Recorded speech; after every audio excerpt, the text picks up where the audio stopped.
प्रेम नमस्कृत्य तदुक्तिः परिभाव्य च वैयाकरणसिद्धान्ता कौमुदीयं विरच्यते। श्री गुरुचरणकमलेभ्यो नमः। हम लोग हेतु सूत्र का अध्ययन करेंगे। हेतु यह एक पदात्मक सूत्र है। हेतु पद में सप्तमी विभक्ति है, ये आप देख पा रहे हैं। सप्तमी के एक वचन में हेतु यह पद बनता है। तृतीया विभक्ति के क्रम में ही यह सूत्र पठित है, तो इस सूत्र के द्वारा भी तृतीया विभक्ति का विधान होता है।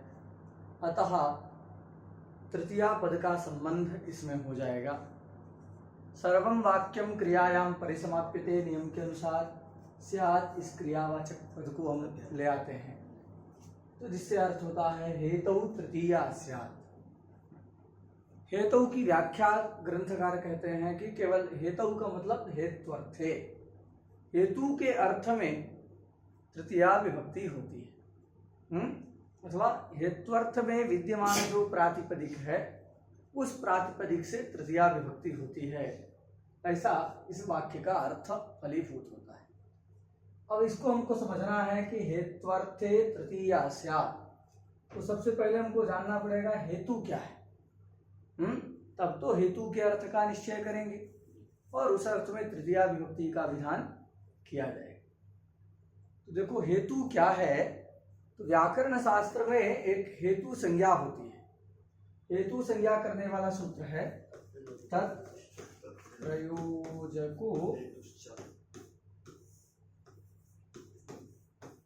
हेतुश्च।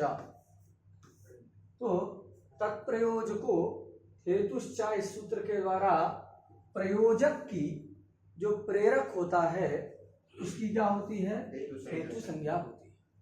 तो व्याकरण में तो हेतु एक पारिभाषिक शब्द है जो कि प्रयोजक को हेतु कहते हैं। तत्प्रयोजको हेतुश्च सूत्र के द्वारा।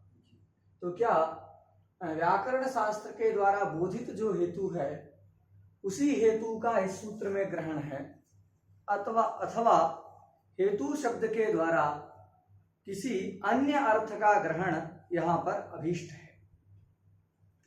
इसके उत्तर में यह कहेंगे कि व्याकरण शास्त्र में बतलाया गया जो हेतु है तत्प्रयोजको हेतुश्चा के द्वारा जो हेतु संज्ञा है, इस शास्त्रीय हेतु संज्ञा का इस सूत्र में ग्रहण नहीं।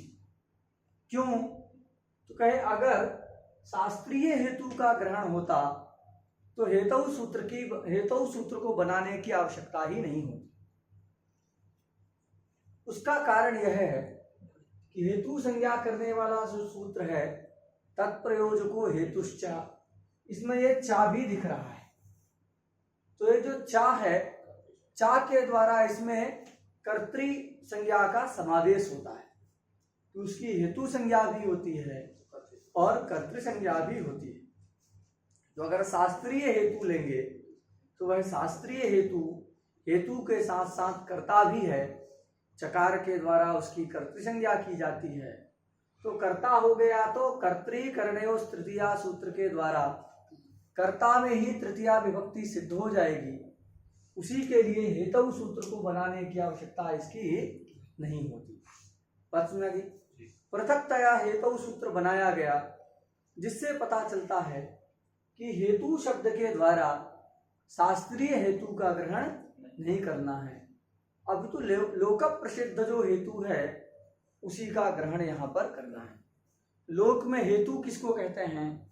हेतु मतलब कारण। लोक में हेतु जो है कारण को कहते हैं। तो लोक प्रसिद्ध जो हेतु शब्द है वो क्या है, किस अर्थ में हेतु का प्रयोग होता है? कारण के लिए होता है।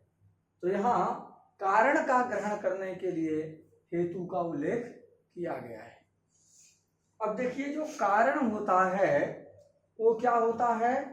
करण होता है। कारण के लिए ही करण व्यवहार करते हैं। तो कारण जो है वो करण होता है। लोक में जो हेतु होता है, जो कारण होता है, उसी के लिए करण शब्द का व्यवहार भी होता है। अभी आप साइकिल से अगर जा रहे हैं घर, तो साइकिल क्या है? आपके गमन में हेतु भी तो है, कारण है। तो उसी को हम करण कहते हैं। तो ये हेतु और करण दोनों शब्द जो है लोक में पर्याय के रूप में प्रयुक्त होते हैं। अब न्याय में ही पढ़ते हैं तो वहां जो करण है वो क्या है, कारण विशेष की ही तो करण व्यवहार होता है। तो शास्त्रीय हेतु भले ही ना ले, क्योंकि शास्त्रीय हेतु लेने से वो कर्तृसंज्ञक भी है, अतः कर्तृत्वादि तृतीया हो जाएगी, पृथकतया हेतु सूत्र की जरूरत नहीं पड़ेगी, अतः शास्त्रीय हेतु नहीं लेना है। लेकिन लौकिक हेतु यदि ले लें तो लौकिक हेतु का मतलब क्या है, कारण। वह कारण किम रूप है, करण रूप है। तो भी लौकिक हेतु को लेने पर भी क्या नहीं होगा, इस हेतु सूत्र को बनाने की आवश्यकता नहीं होगी, क्योंकि लौकिक हेतु का मतलब है करण, और यदि वो करण है तो कर्तृकरणेय तृतीया सूत्र के द्वारा करणत्वात् ही तृतीया विभक्ति सिद्ध हो जाएगी। उसके लिए हेतु सूत्र बनाने की आवश्यकता नहीं है। तो हेतु सूत्र बनाया गया है, जिससे हम समझते हैं कि व्याकरण शास्त्र में पारिभाषिक जो हेतु बतलाया गया है तत्प्रयोजको हेतुश्चा, इस हेतु का भी ग्रहण नहीं करना है, तथा जो लोक प्रसिद्ध हेतु है जो कि कारण और करण के लिए प्रयुक्त होता है उस हेतु का भी ग्रहण नहीं करना है, अन्यथा करणत्वात् ही तृतीया विभक्ति सिद्ध हो जाती। तो फिर सूत्र घटक हेतु, सूत्र में जो हेतु शब्द है उस हेतु से किस प्रकार का अर्थ लेना है, न तो लौकिक ले पा रहे हैं न शास्त्रीय हेतु को ले पा रहे हैं, तो किस प्रकार का अर्थ हेतु शब्द से विवक्षित है, ग्राह्य है, ये प्रश्न अभी बना हुआ है। इस प्रश्न के उत्तर देने के लिए ग्रंथकार ने एक वाक्य लिखा, द्रव्यादि साधारणम निर्व्यापार साधारणम च हेतुत्वम। ये जो वाक्य है वह हेतु को बतलाने के लिए कि यहाँ हेतु शब्द से ये लौकिक और क्या नाम से शास्त्रीय दोनों हेतु नहीं लेना है। अब उसके विलक्षण एक सांकेतिक यहाँ पर हेतु शब्द से पारिभाषिक अर्थ ग्राह्य है। वो क्या है पारिभाषिक अर्थ, तो उस पारिभाषिक अर्थ को बतलाने के लिए ही क्या बताया गया, यह वाक्य आया, द्रव्यादि साधारणम निर्व्यापार साधारणम च हेतुत्वम। यह इस सूत्र में किस हेतु का ग्रहण है उसको बतलाने के लिए वाक्य आया। इस वाक्य को अब समझते हैं हम लोग। तो देखिए यहाँ एक आदि शब्द आपको दिख रहा है, दिख रहा है कि नहीं दिख रहा, ये द्रव्यादि में आदि शब्द है। आदि शब्द से क्या लेना है, तो आदि शब्द से लेना है गुण और क्रिया। कर्म मतलब क्रिया, गुण और कर्म का मतलब होता है क्रिया। तो गुण और क्रिया ये दोनों आदि शब्द से लेना है। तो कितने हमको मिल गए यहाँ, द्रव्य गुण क्रिया, ये 3 मिल गए। तो और ये जो साधारण शब्द है ये साधारण शब्द जनक को कहता है। किसको कहता है, जनक को कहता है। कौन, साधारण पद। तो ये जो यहाँ बिंदी नहीं है ऐसे हो गया।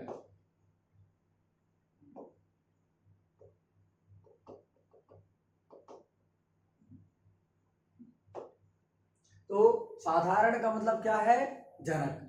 तो द्रव्यादि साधारण का अर्थ क्या होगा, द्रव्य गुण क्रिया जनकम।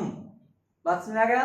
तो यहाँ हेतु शब्द से किस अर्थ को ग्रहण करना है, तो कहे जो द्रव्य का आदि शब्द से गुण और क्रिया का जनक हो। तो द्रव्य का जनक है वह भी हेतु कहलाएगा, क्रिया का जनक है वह भी हेतु कहलाएगा, और गुण का जो जनक है वह भी हेतु कहलाएगा। बात में गई, ये तो बताया एक। और कर्ण में क्या अंतर है, लौकिक भाई हेतु कर्ण हम कह रहे थे कि दोनों पर्याय हैं, कर्ण में क्या विशेषता है, तो कर्ण के लिए देखिए लिखा क्रिया मात्र विषयम। क्रिया मात्र विषयम, विषयम का मतलब भी आप समझ जाइए जनक। तो क्रिया मात्र जनकम। अंतर समझ आ गया कि लोक में जो हेतु है और कर्ण है उन दोनों का यहाँ भेद विवक्षित है।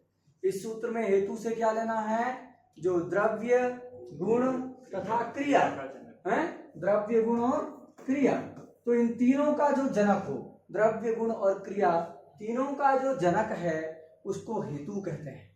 द्रव्य और कर्ण किसको कहते हैं, तो क्रिया मात्र विषय, जो केवल क्रिया को उत्पन्न करता है, जिसका विषय केवल क्रिया बनती है, ऐसा जो है उसको हम क्या कहते हैं, कारण कहते हैं। एक अंतर समझ में आ गया, दोनों भिन्न भिन्न हैं। और दूसरी बात एक बताते हैं, क्या, निर्व्यापार साधारणम। निर्व्यापार साधारणम का अभिप्राय क्या है कि जो हेतु होगा वह व्यापार वाला भी हो सकता है और व्यापार से रहित भी हो सकता है। निर्व्यापार केवल नहीं कहा, निर्व्यापार कहते तो क्या हो जाता कि व्यापार रहित होना चाहिए। एक साधारण शब्द को यहाँ डाला है, तो ये साधारण से क्या निकल के आता है कि वह व्यापार से रहित भी हो सकता है और व्यापार से युक्त भी हो सकता है। व्यापार का नैयत्य अपेक्षित नहीं है, रहेगा तो भी कोई दिक्कत नहीं है, नहीं होगा तो भी कोई दिक्कत नहीं है। तो चाहे व्यापार वाला हो चाहे व्यापार वाला ना हो, यदि वह द्रव्य, गुण और क्रिया इन तीन में से किसी एक का जनक बन रहा है तो क्या होगा, वह जो है हेतु कहलाएगा। ऊपर वाली पंक्ति का अर्थ आपको स्पष्ट हो गया होगा। क्या पंक्ति का अर्थ है? द्रव्य, गुण और क्रिया का जो जनक हो, व्यापार से युक्त हो या व्यापार से रहित हो, हैं, कोई भी उसकी परिस्थिति हो, इसमें वो है, मतलब दो में से एक ही रहेगा, या तो व्यापार से युक्त होगा या रहित हो, तो दो में से कुछ भी हो, और इन तीन में से किसी एक का जनक है तो उसको हम क्या कहेंगे? हेतु कहेंगे। और व्यापार किसको कहेंगे, कर्ण किसको कहेंगे? तो करणत्व से कर्ण का तात्पर्य बतलाते हुए लिखते हैं क्रिया मात्र विषयम, जिसका विषय केवल क्रिया बनती है। मात्र कह दिया, इसका मतलब क्या नहीं विषय बनता? गुण और द्रव्य जो है जिसका विषय नहीं बनते हैं। बस में भी ये दोनों जो है मात्र शब्द के द्वारा ही क्या हो जा रहे हैं? हट जा रहे हैं, उनकी व्यावृत्ति हो जा रही है। तो क्रिया मात्र विषयम, क्रिया ही जिसका विषय हो, केवल क्रिया को ही उत्पन्न करता हो। और क्या है? व्यापार नियतम। नियत मतलब फिक्स, निश्चित, तो उसमें व्यापार निश्चित है। व्यापार नहीं होगा तो करण नहीं बनेगा, हमेशा वो व्यापार वाला ही होता है। नैयायिक लोग कहते हैं व्यापारवत् असाधारणम कारणम करणम, तो व्यापार वाला ही होगा, कभी भी व्यापार रहित नहीं होता है। तो ये करण का लक्षण बताया, व्यापार नियतम, निश्चित व्यापार जिसमें रहे, जो सर्वदा व्यापारवान हो, तो व्यापारवान हो और क्रिया का जनक हो, केवल क्रिया का जनक हो, उसको क्या कहते हैं? करण कहते हैं। तो बताइए, दोनों में हेतु और करण दोनों में भेद है कि ऐक्य है? भेद है ना। इसके द्वारा दोनों में करण और हेतु में क्या हो गया? भेद सिद्ध हो गया। अब भेद सिद्ध हो गया तो क्या हुआ कि हेतु कहने से करण का ग्रहण नहीं होगा, अथवा करण से हेतु का ग्रहण नहीं होगा। नहीं तो कोई पहले जैसे हम कह रहे थे कि लौकिक हेतु को लेंगे तो लौकिक हेतु का तात्पर्य करण में पर्यवसित होता है, अतः करण में तृतीया हो जाएगी, हेतु सूत्र की आवश्यकता नहीं होगी, ऐसा हम लोग कह रहे थे। लेकिन अभी क्या सिद्ध हो गया कि हेतु और करण दोनों भिन्न भिन्न हैं, तो एक के द्वारा दूसरा गतार्थ नहीं होगा, दोनों को पृथक पृथक कहना पड़ेगा। दोनों अर्थ में विभक्ति विधान करने के लिए अलग अलग शास्त्र की भी आवश्यकता है। तो ये आप हेतु और करण को समझ गए। तो क्या है? हेत्वर्थे तृतीया। अब इसी को हम लोग समझ करके कैसे निकला? हेतु से मतलब हेतु संज्ञा, अगर हेतु कहते हैं तो कोई शब्द के लिए अथवा करण के लिए हेत्वर्थ में विद्यमान, हेतु मतलब कारण, तो कारण को कहने के लिए जिस जो जो विद्यमान रहेगा उन सबका जो है यहाँ पर ग्रहण करना है। तो जो भी हेत्वर्थ है, कारण अर्थ में जो भी विद्यमान है, तदवाचक शब्द से ही हमको क्या करना है? तृतीया विभक्ति करना है। ऐसा जो है यहाँ पर हम करेंगे। कारणत्वम तो क्रिया मात्र विषय व्यापार नियतम। हाँ, ये सार्वत्रिक लक्षण है व्याकरण। अभी यहाँ पर जो है ऐसा लक्षण है। और करण का क्या लक्षण है? तो साधकतम करणम में अलग लक्षण पड़ेगा ना, वहां के लिए वो दूसरा करण है। ये यहाँ के लिए व्यवस्था बनाने के लिए कि जो ऐक्य भ्रम हो रहा था कि दोनों करण और हेतु दोनों ऐक्य हैं, ये ऐक्य भ्रम को दूर करने के लिए ही इस प्रकार का लक्षण बतलाया है। अब उदाहरण से देखिए, क्या उदाहरण दिया है? दंडेन घटः।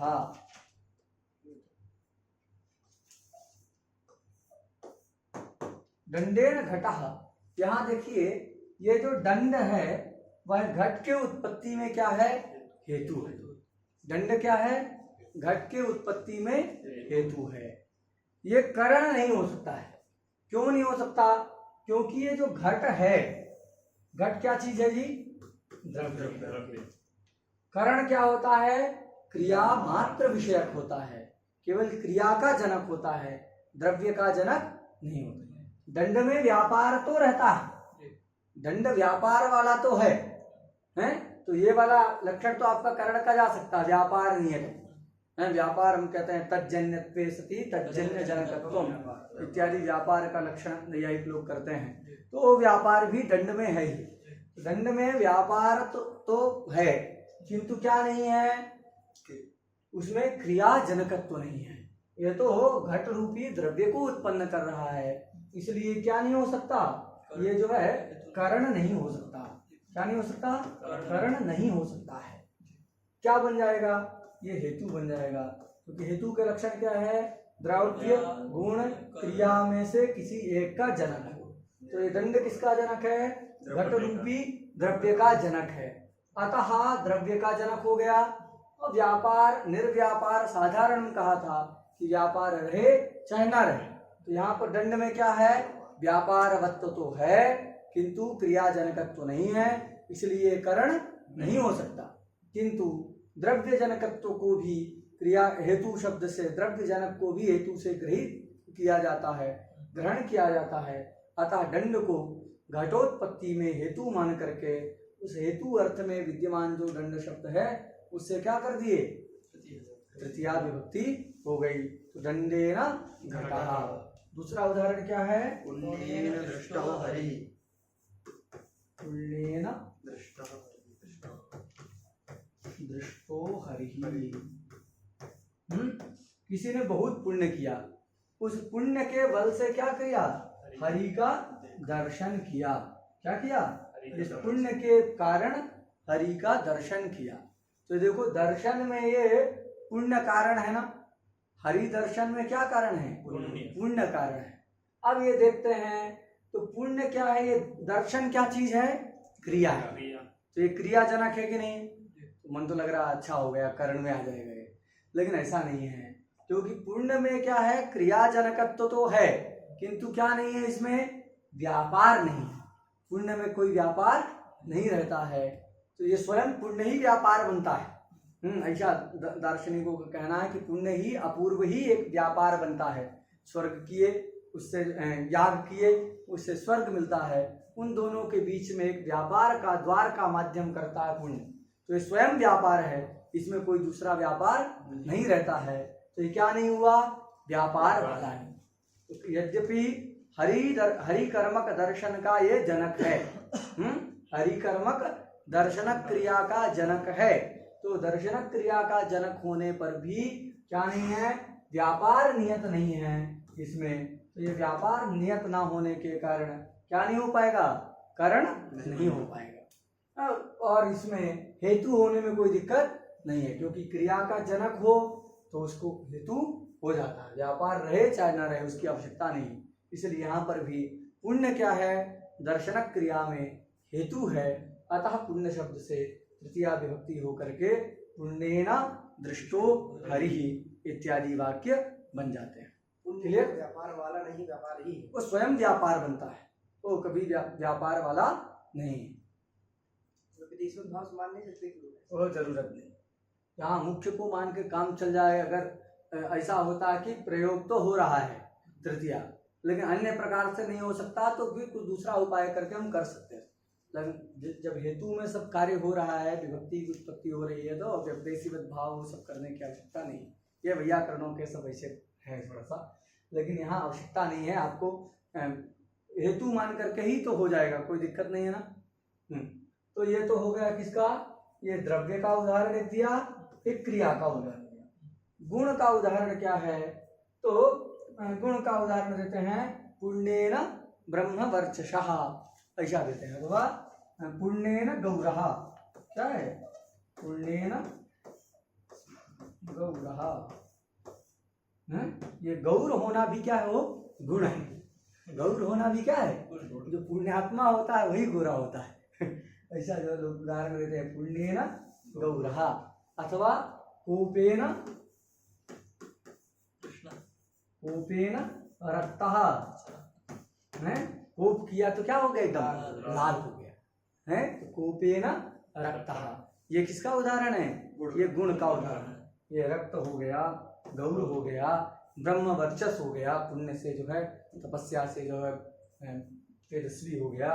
तो ये जो है रक्त गौर ये सब गुण हैं, पर इन गुण का भी उत्पादक कौन है, कोप और पुण्य इत्यादि हो रहे हैं, उनका जनक भी है, गुण का जनक है। इसलिए इसकी क्या हो गई, हेतु मान करके तृतीया विभक्ति हो गई। कारण तो हो नहीं सकता क्योंकि वो केवल क्रिया को ही उत्पन्न करता है। ये दोनों गौर अथवा रक्त या ब्रह्म वर्चस ये सब क्या नहीं है, क्रिया नहीं है। अब व्यापार रहता है नहीं रहता, विचार करने की आवश्यकता ही नहीं है। तो ये सब जो है इसके उदाहरण हैं। ठीक है, ये ठीक से समझ गए हैं। हेतु और क्रिया में अंतर, करण में हटा दें। आगे क्या है, फलम अपि हेतु। अब देखो ये एक इस सूत्र का अर्थ और इसके उदाहरण हो गए। अब इसी से संबद्ध तृतीया का समापन कर रहे हैं। तो जो भी बचा कुचा है, जहां पर तृतीया विभक्ति दिखती है लेकिन तो शास्त्र समझ में नहीं आते किससे किया जाए, ऐसे भी कुछ उदाहरणों को लेकर के उनकी संगति ग्रंथकार जो है प्रस्तुत करते हैं कि वो कैसे बन सकते हैं, ये चिंतन ग्रंथकार करते हैं। तो क्या एक लिखते हैं कि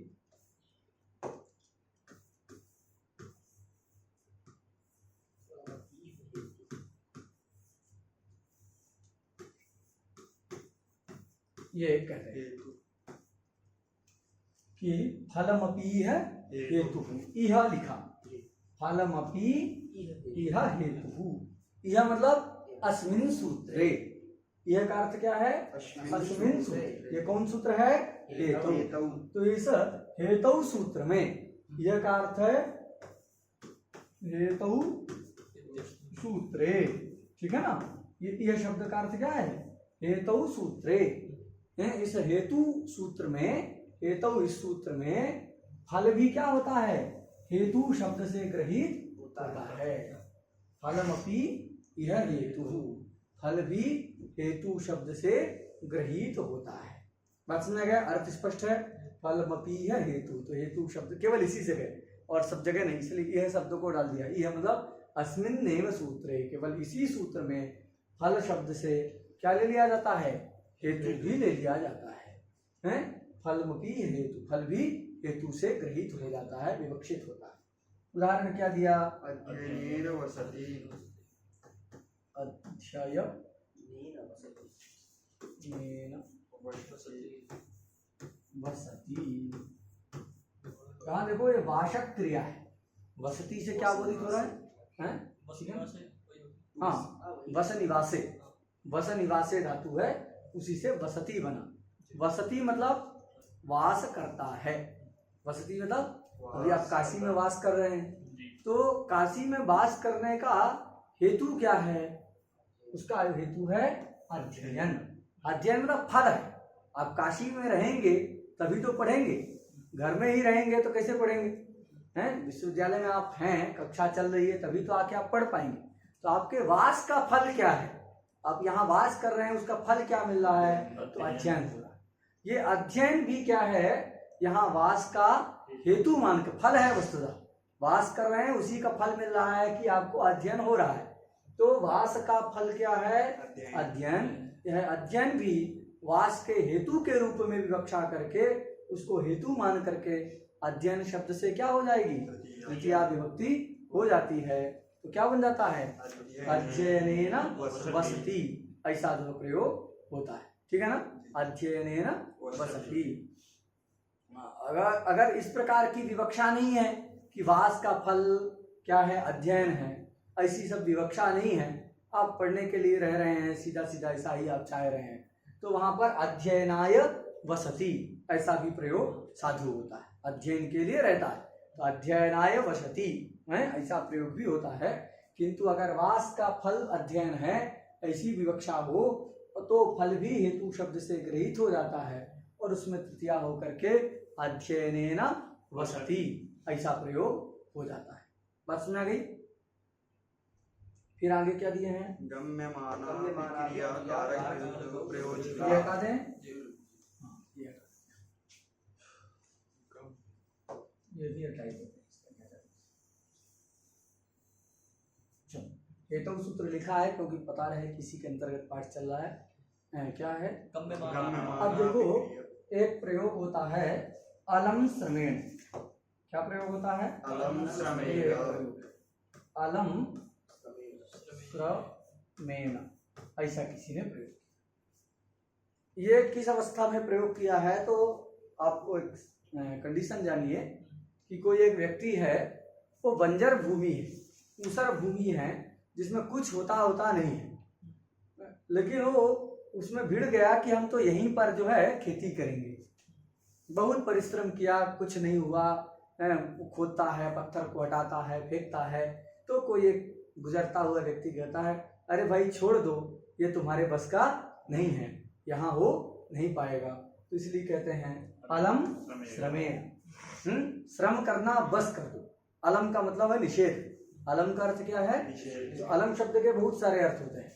एक पंक्ति है अमरकोश की, ये याद कर सकते हैं। अलम भूषण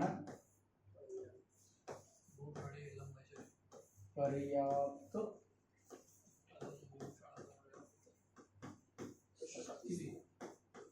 वारण वाचकम, ऐसा एक होती है। अलम भूषण पर्याप्त शक्ति वारण वाचकम। अलम शब्द कितने अर्थ का वाचक है? भूषण, अलंकार कहता है ना, कार तो अलग से जोड़ दिया, अलम ही भूषण को कह रहा है, तो भूषित करने वाला जो होता है उसको अलंकार कहते हैं। तो भूषण अर्थ किसका है? अलंकार। अलम का मतलब पर्याप्त है। भोजन करते हैं तो कहते हैं अलम अलम है, तो अलम मतलब बस पर्याप्त हो गया है। अलम का मतलब क्या है? शक्ति। और अलम का अर्थ क्या होता है? वारण मतलब निषेध करना है, ऐसा मत करो। अलम श्रमेण, श्रम मत करो है। अलम कोलाहलेन, ऐसा करते हैं तो कोलाहल मत करो। तो ये सब जो है अलम का अर्थ क्या है? वारण भी होता है। तो इन सभी अर्थों का वाचक जो है अलम शब्द है। तो क्या प्रयोग हुआ? अलम श्रमेण। अब यहाँ श्रमेण में तृतीया विभक्ति दिख रही है, इसी को हमको विचार करना है। तृतीया कैसे होगी? ये जो श्रम है वह ना तो कर्ता हो रहा है ना तो करण हो रहा है, तो कर्ता करण नहीं है, तो यहाँ तृतीया कैसे किया जाए? क्योंकि तृतीया के लिए हेतु भी नहीं आएगा, कुछ ऐसे द्रव्यादि का जनक तो है नहीं, कुछ हो ही नहीं रहा है वहाँ। तो इसमें तृतीया कैसे हो? साक्षात कोई क्रियापद सुनाई नहीं दे रहा है। अतः श्रमेण में तृतीया सिद्ध करने के लिए ग्रंथकार एक युक्ति बताते हैं, एक नियम बताते हैं। क्या नियम है?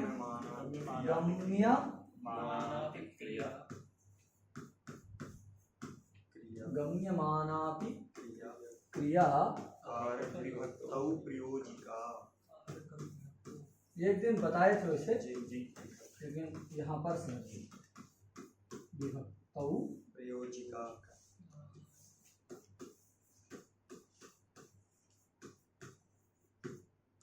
ये नियम, ठीक है ना? गम्यमानापि क्रिया कारक विभक्तौ प्रयोजिका। गम्यमानापि का अभिप्राय क्या है? देखिए, कारक विभक्ति के लिए क्या अपेक्षित है? क्रिया। बिना क्रिया के तो कारक विभक्ति कोई आएगी नहीं, क्योंकि क्रिया रहेगा, क्रिया होगी तभी उस क्रिया के प्रति कोई कर्ता कारक होगा, कोई कर्म कारक होगा, कोई करण कारक होगा। तो ये जो कारक विभक्तियां हैं, उन कारक विभक्ति की प्रयोजिका क्या होती है? क्रिया ही होती है। कारक विभक्ति की प्रयोजिका, कारक विभक्ति में प्रयोजिका निमित्त कौन होती है? क्रिया ही होती है। तो क्रिया को सुनाई देना चाहिए, तत्बोधक कोई पद होना चाहिए। तो उसके लिए ग्रंथकार कहते हैं कि कारक विभक्ति को लाने के लिए केवल श्रूयमाण क्रिया ही प्रयोजिका नहीं होती। जो सुनाई दे रही है, तत्बोधक कोई पद है, ऐसे केवल श्रूयमाण क्रिया ही प्रयोजिका नहीं होती है, अपितु गम्यमानापि क्रिया, न तो केवलम श्रूयमाण, केवल श्रूयमाणा क्रिया ही, जो क्रिया सुनाई दे रही हो, मतलब तदबोधक कोई पद हो, ऐसी केवल श्रूयमाण क्रिया ही कारक विभक्ति की प्रयोजिका नहीं होती है, अपितु गम्यमाना जो क्रिया है वह गम्यमाना क्रिया भी कारक विभक्ति की प्रयोजिका होती है।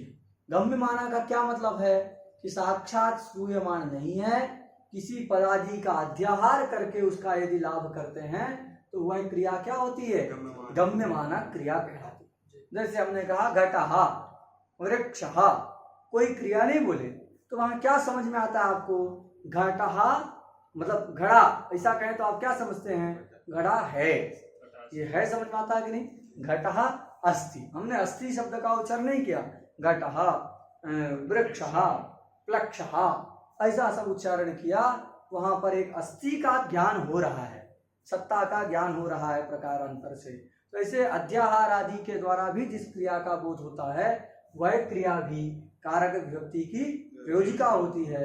कारक विभक्ति के लिए केवल श्रूयमाण क्रिया ही निमित्त नहीं होती। तो यहाँ साक्षात क्रिया नहीं दिख रही है, फिर भी क्या होगा, एक गम्यमान क्रिया को लेकर के तृतीया का उत्पादन कर लेंगे। क्या क्रिया है, तो क्या लिखते हैं कि यहाँ एक पद का अध्याहार करना है, किसका, साध्यम। किसका अध्याहार करना है, साध्यम पद का अध्याहार करना है। तो साध्यम पद का अध्याहार करके कहने का अभिप्राय क्या है, अलम श्रमेण का मतलब श्रमेण साध्यम नास्ति, अरे तुम्हारे परिश्रम से ये भूमि ठीक होने वाली नहीं है, श्रम से साध्य नहीं है, इसको छोड़ दो, वही काम करना चाहिए ना जो हमारे श्रम से हो सके। कल हम लोग पढ़ रहे थे कि प्रवृत्ति के प्रति जो है कृति साध्यत्व ज्ञान भी है, एकदम मत कृति साध्यम, ये हमारे प्रयास से हो सकता है। जब ये ज्ञान होता है उसी काम को हम करते हैं। ये पता चल जाए कि हमारे प्रयास से नहीं हो सकता है तो ऐसे काम को हम करने के लिए प्रवृत्त नहीं होते हैं। तो यहाँ पर भी अलम श्रमेण, तो यहाँ क्या करना है, साध्य क्रिया का, साध्य इस पद का अध्याहार करते हैं। तो साध्य पद का अध्याहार करके वाक्य का क्या तात्पर्य होता है, अलम श्रमेण अथवा श्रमेण साध्यम नास्ति, वो आपके श्रम से साध्य नहीं है, इसलिए श्रम करना क्या कर दो, बंद कर, परिश्रम करना बंद कर दो, ऐसा अभिप्राय है। तो ये साध्यम पद का अध्याहार किए, इसी साध्यम पद के द्वारा ही क्या होगा, क्रिया का, इसके द्वारा क्रिया का बोध होगा। अध्याहार साध्यम पद का हो, क्रिया का नहीं, साध्यम पद का अध्याहार हुआ, उससे क्रिया का लाभ हो जाएगा और उस क्रिया के प्रति श्रम को कारण बना करके तृतीया की उत्पत्ति हो जाएगी। अब कहे भैया साध्यम का मतलब क्या है, तो अब उस खेती में, वहां पर वो बंजर जमीन में, ऊसर भूमि में यदि कोई फल क्या नाम से कुछ खेती हो, शस्य हो, तो वही शस्य ही ना साध्य होगा, है। तो साध्य का मतलब तो कार्य, इससे क्रिया का बोध तो हो नहीं रहा है। तो अभिप्राय क्या है कि साध्य पद का अध्याहार किए, उस साध्य शब्द में क्या है, साध धातु है। क्या है, साध धातु है। उस साध धातु के द्वारा साधनक क्रिया का बोध होगा। किस क्रिया का बोध हो रहा है, साधनक क्रिया। साध्य का मतलब क्रिया नहीं, साध्य का मतलब क्रिया नहीं होता, फिर तो क्या होता है, कार्य। ये हमारा जो है साध्य है, इस क्रिया से ये क्या है, साध्य, इस क्रिया के द्वारा ये करना, उसको सिद्ध करना है। तो जिसको सिद्ध किया जाता है क्रिया के माध्यम से, वही तो साध्य। तो साध्य का मतलब तो कार्य हो रहा है, साध्य का मतलब क्रिया नहीं हो रहा। केवल साध्यम पद का अध्याहार करने से कैसे क्रिया आ जाएगी, तो अभिप्राय है कि साध्यम में साध धातु है, प्रकृतिभूत जो साध धातु है, उस साध धातु का ही अर्थ क्या है, इसका अर्थ है साधनक क्रिया। तो साधनक क्रिया का लाभ हो गया। साध धातु से लब्ध जो साधनक क्रिया है, उस साधनक क्रिया के प्रति श्रम क्या हो जाएगा, करण हो जाएगा। अतः करण में ही तृतीया विभक्ति श्रमेण पद में सिद्ध हो जाएगी। देखिए पंक्ति क्या लिखते हैं, अलम श्रमेण गम्यमाना भी क्रिया कारक विभक्तौ प्रयोजिका। फिर लिखा श्रमेण, अलम श्रमेण का व्याख्या किया, श्रमेण साध्यम नास्ति। ये नास्ति किससे आया, अलम के साथ। इसका अर्थ क्या है, नास्ति, निषेध। तो श्रमेण साध्यम नास्ति, श्रम के द्वारा साध्य नहीं है, ऐसा श्रमेण साध्यम नास्ति, अध्याहार कर। ठीक है। फिर इति अर्थः। इति अर्थ, हाँ ये अर्थ है इसका। तो यहाँ पर यह साधन क्रियां प्रति श्रमः करणम्। हाँ, अब भैया साध्यम आया, उसका मतलब तो कार्य होगा। ये क्रिया कैसे निकलेगी? तो कह रहे हैं कि यह मतलब साधनक क्रियां प्रति, ग्रंथकार का अभिप्राय क्या है? साध्य का प्रकृतिभूत जो धातु है उससे साधनक क्रिया बोधित होती है, और उस साधनक क्रिया के प्रति श्रम करणम, तो श्रम करण है तो यहाँ करणत्वा तृतीया हो जाएगी। ये ऐसा बतलाने की क्या जरूरत है कि धातु से उपस्थित हो रहा है?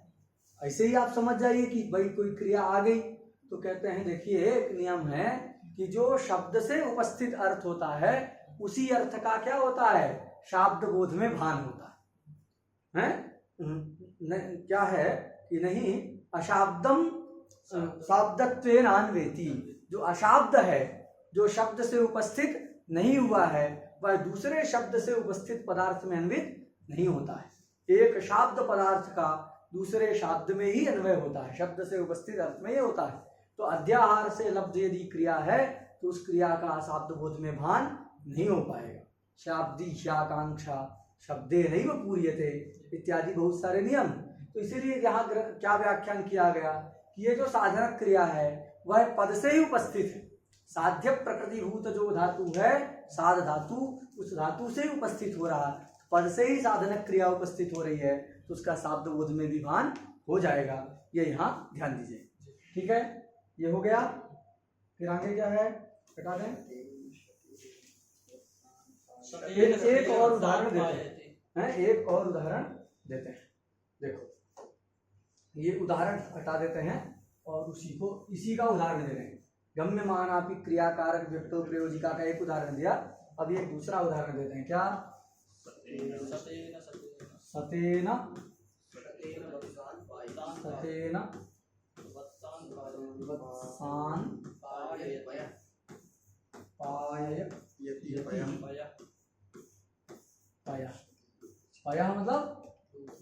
पया मतलब जल, पया मतलब जल। ये पय शब्द जल को भी कहता है और दुग्ध को भी कहता है। तो ये गोप है, वह वो क्या कर रहा है? ये बछड़ों को क्या कर रहा है? जल पिला रहा है। गर्मी का समय है, जल नहीं पिएंगे तो बीमार हो जाएंगे ना। तो जो है क्या, गोपहा वत्सान पयः पाये, उनको जल पिला रहा है, ठीक है। अब उसकी गौशाला बहुत बड़ी है और बहुत सारे बछड़े हैं, पिलाने का साधन तो एक सीमित होगा भाई। वो बड़ा सा एक बना रहता है, उसी में पानी रहेगा तो उतना ही पी जाएंगे एक साथ जितने का मुख आ पाएगा। तो कहते हैं वत्साहा पयः पिबन्ति, वत्साहा पयः पिबन्ति, गोपहा वत्सान पयः पाययति। ऐसा जो है बच्चों को वो जो है पिला रहा है, ठीक है। अब यहाँ देखो ये लिखा सतेन में कैसे तृतीया होगी? तो बछड़े बहुत हैं। अभिप्राय क्या है वाक्य का कि 100 बछड़ों को पिलाता है एक साथ। पहले 100 बछड़ों को खोल के ले आया, उन सबको पानी पिलाया, फिर उनको ले जाके उनके स्थान में बांध करके और फिर दूसरे 100 बछड़ों को लाया।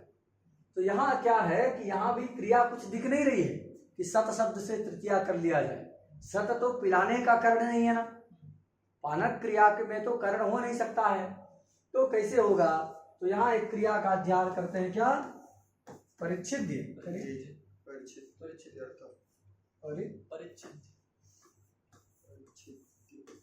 परिच्छिद्य, ये क्रिया का अध्ययन करें। परिच्छिद्य मतलब विभज्य। परिच्छिद्य का अर्थ क्या है? विभज्य। तो 100 का अभिप्राय, ये विभज्य क्रिया के प्रति ये सब क्या है? कर्ण। मतलब 100 का विभाग करके, बछड़े तो हजारों, उनको 100 का विभाग करके एक बार में 100 को पिलाया, फिर दूसरे बार में दूसरे 100 को पिलाया, तीसरे बार में तीसरे 100 को पिलाया। इस प्रकार यहाँ परिच्छिद्य क्रिया का अध्ययन करना है। साक्षात सुनाई नहीं दे रही है वाक्य। परिच्छिद्य क्रिया का अध्ययन करना, इसका अर्थ मतलब विभज्य है। तो सतेन विभज्य वत्सान पाये, 100 करके विभाग करके, 100 का विभाग करके और बछड़ों को जो जल पिलाता है। तो यहाँ गम्यमान क्रिया को लेकर के ही क्या हो गया? ये परिच्छिद्य क्रिया को, विभागक क्रिया को लेकर के ही कर्ण मान करके सत शब्द से तृतीया विभक्ति हो जाती, ठीक है। बीप्सा में यहाँ दुत्त हो गया, ठीक है। नित्य बीप्सयो, तो ये वाला खत्म हो गया। गम्यमानापि क्रियाकारक व्यक्ति प्रयोजिका, इसके 2 उदाहरण ग्रंथकार ने दिए थे, उसको हम लोग समझे हैं। अंतिम में क्या है, अशिष्ट व्यवहारे एक और लास्ट ये वार्तिक आता है, क्या है, अशिष्ट व्यवहारे दानः प्रयोगे चतुर्थ्यर्थे तृतीया। अशिष्ट व्यवहारे दान प्रयोगे चतुर्थ्यर्थे तृतीया।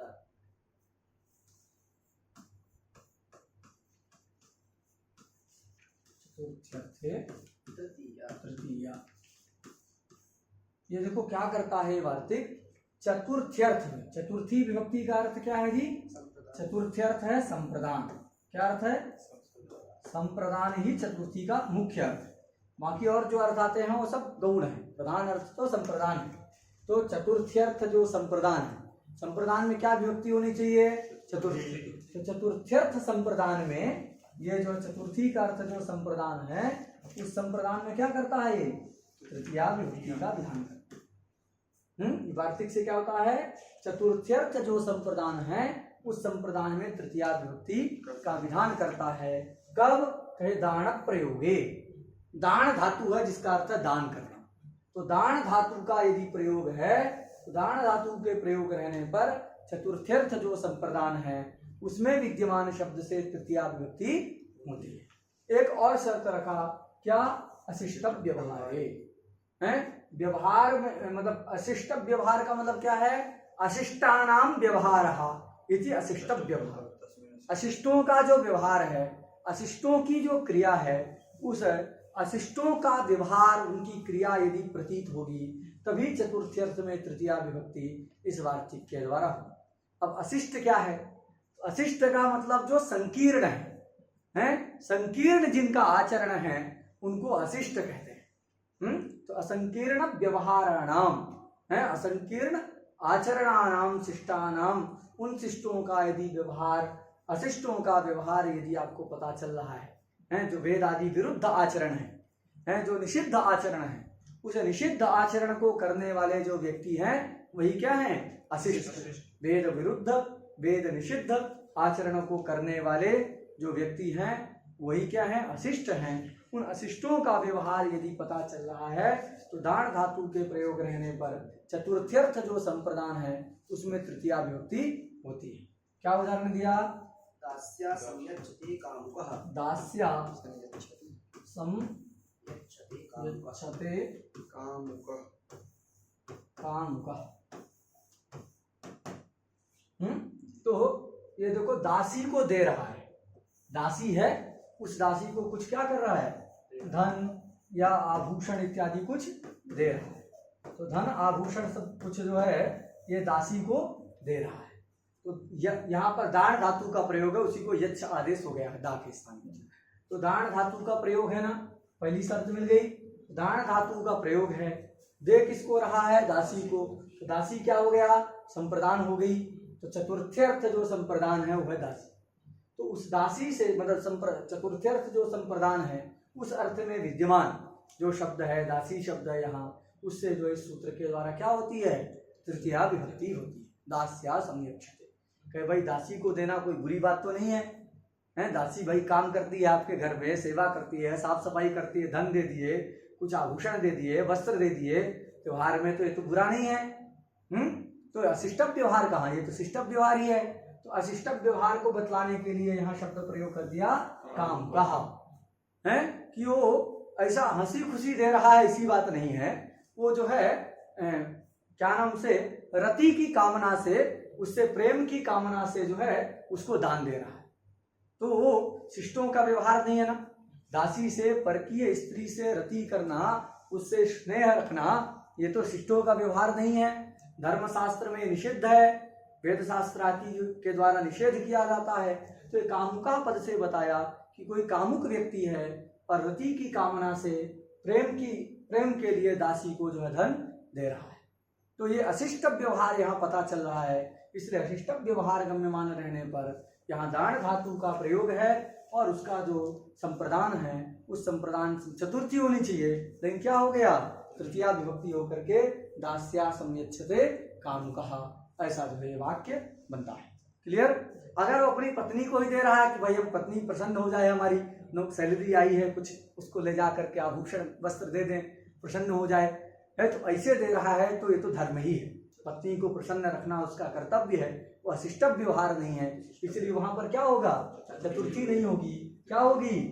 भार्या यही, चतुर्थी ही हो जाएगी। ठीक है, भार्या यही ऐसा हो जाएगा। भार्या यही समयच्छते।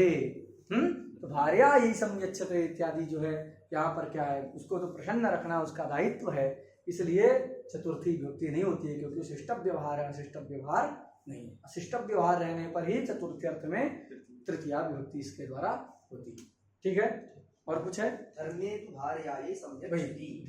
धर्मेतु, जहाँ धर्म है वहां तो क्या प्रयोग बनेगा? भार्यायै सम्यच्छति, ऐसा ही रहे। जब ये अशिष्ट व्यवहार रहेगा, चतुर्थ अर्थ में तृतीया होगी, तभी आत्मनेपद होता है। इसलिए देखिए बात उसमें जो है सम्यच्छति ऐसा ही प्रयोग किया। आत्मपद के लिए कोई अलग एक सूत्र है, दाण प्रयोगश्चेत चतुर्थ्यर्थे। दाण प्रयोग यदि रहे चतुर्थ्यर्थ में तृतीया हो रही हो, तब वहां पर उस धातु से समपूर्वक यच्छ धातु से, दाण धातु से क्या होता है? आत्मनेपद होता है। तो यहाँ पर तो ऐसा नहीं है, चतुर्थी हो रही है इसलिए आत्मनेपद भी नहीं होगा। तो भार्यायै समयच्छति क्या होगा? भार्यायै समयच्छति, ऐसा ही प्रयोग होगा। ठीक है, इतना ही रखें, तृतीया संपन्न। चलिए, श्री गुरु